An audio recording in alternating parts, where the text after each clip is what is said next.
Welcome to another episode of A More Excellent You. Today, we'll be talking about imposter syndrome. One of the hardest things about imposter syndrome is that it exists in the middle of success. You may be growing, you may be achieving, you may be being praised, being trusted, and still feel like you do not deserve to be where you are. People may see competence, but inside you, you feel uncertain. People may say you're really doing well, but inside you think, if only they really knew.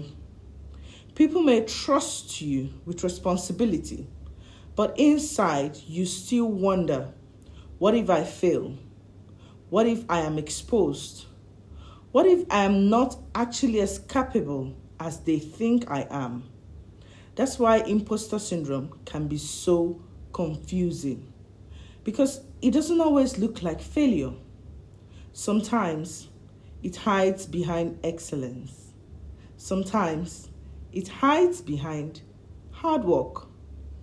Sometimes it hides behind confidence. Sometimes it hides behind responsibility. So before we talk about overcoming it, we need to start with the foundation. Let's talk about what imposter syndrome is. Imposter syndrome is the internal feeling that you are not as capable, as qualified, as gifted, as intelligent, or as deserving as people think you are.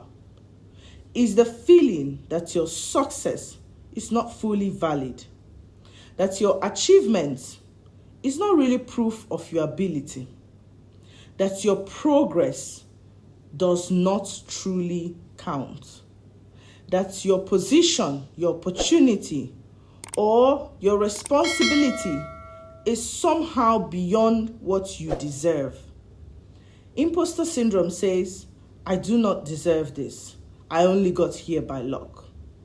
People think I am better than I actually am. One day, they will find out I'm not enough. If I make a mistake, I'll be exposed.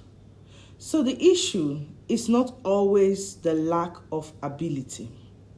The issue is that your mind somehow struggles to accept the evidence of your ability. You may have worked hard, but then you call it luck. You may have developed skill, but you say it was nothing. You may have earned the opportunity that you have, but you feel as if somehow you deceived people into giving it to you. You may have received positive feedback, but instead of receiving the feedback, you explain it away. Someone says, oh, you did really well, but your mind says, oh, they're just being nice. Someone says, you're very capable, But then your mind says, if they knew the full truth, they wouldn't say that. Someone says, you deserve to be here. And then your mind says, maybe I just managed to get through.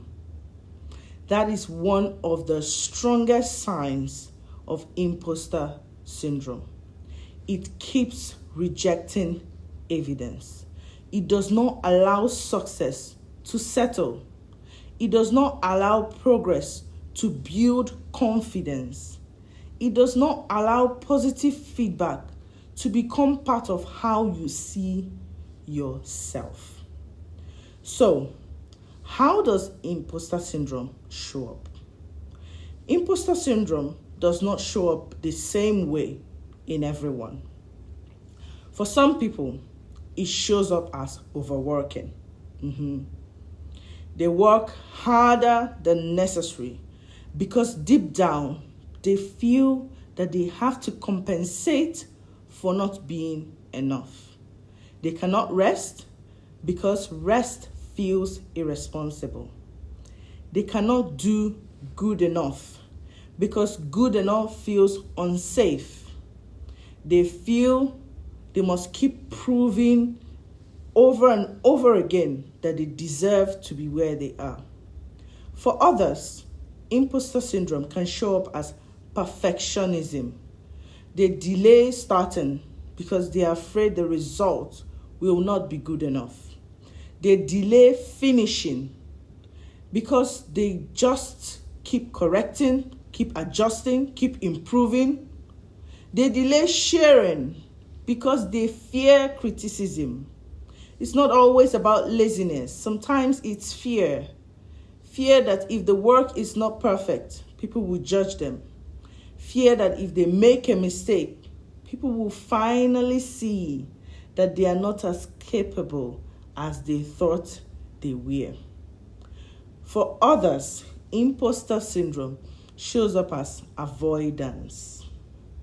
They avoid applying for opportunities. They avoid speaking up. They avoid leadership. They avoid being visible. They avoid stepping into rooms where they know they are qualified to enter.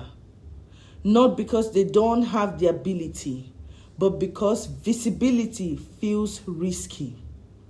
Being seen means being judged. Being judged means being exposed. And because of that, they shrink themselves to feel safe. For others, imposter syndrome could show up as dismissing praise. They receive criticism easily, but they struggle to receive affirmation. Someone says, "You did well," and they say, "Oh, it was nothing." Someone says, "You're really gifted," and they say, "Oh, I just got lucky."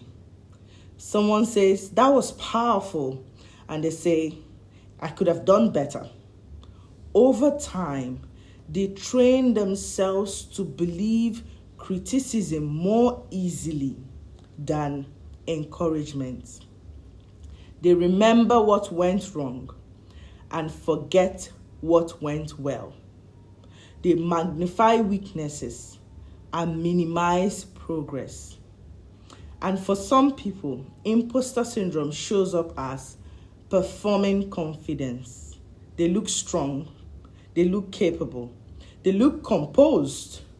They look like they know what they're doing.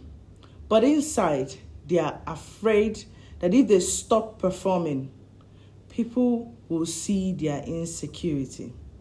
So imposter syndrome is not always quiet.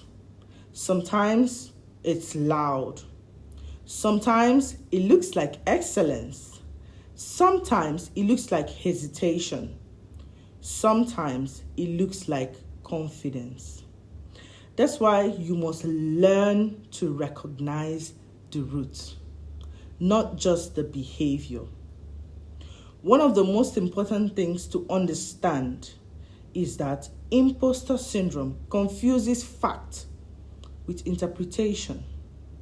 Everyone makes mistakes. Everyone has to learn some things. But imposter syndrome takes these normal human experiences like mistakes and learning new things and turns them into identity statements like "I'm not enough" or "I do not belong." Remember, you are not an imposter because you're still learning or because you made mistakes. You are human. And being human means not always being perfect. Thank you for staying with me to the end. Remember to like, remember to share, and to subscribe. Till next time, bye for now.